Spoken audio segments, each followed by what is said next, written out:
Genesis 2 1 to 3 brings the creation account to its completion, not by describing another act of labor, but by revealing divine rest.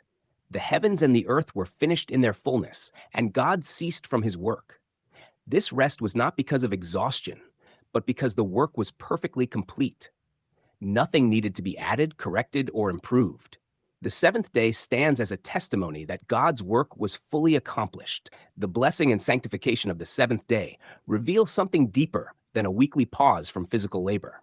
Rest becomes a picture of completed redemption and covenant fulfillment. Throughout Scripture, humanity struggles under the burden of striving, law, guilt, and separation. But God continually points toward a greater rest that would come through his finished work. The seventh day in Genesis anticipates the fullness of reconciliation between God and his people. It foreshadows the time when the old order of toil, sacrifice, and covenant distance would give way to fulfillment and peace. The pattern established in creation becomes a prophetic shadow of the completed work accomplished through Christ. When Jesus declared, "It is finished," he echoed the completion seen in Genesis. Just as creation was brought to completion and God rested, redemption was also brought to completion. The work necessary to restore humanity was fully accomplished.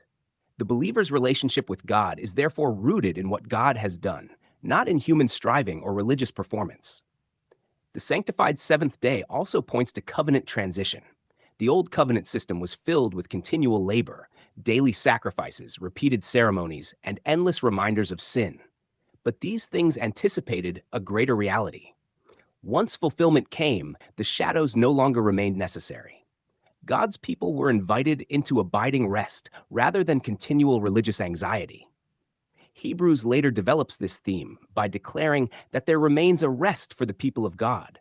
This rest is not merely future or physical, it is participation in the completed work of God.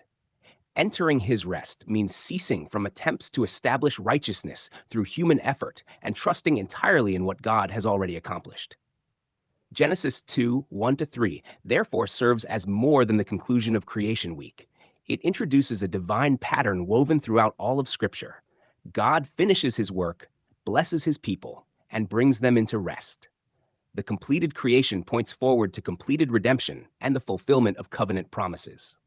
The seventh day stands as a declaration that God's purpose moves toward completion, peace, and union with his people. Humanity was never meant to live under endless fear or striving, but to dwell in the fullness of God's finished work and enjoy unbroken fellowship with him.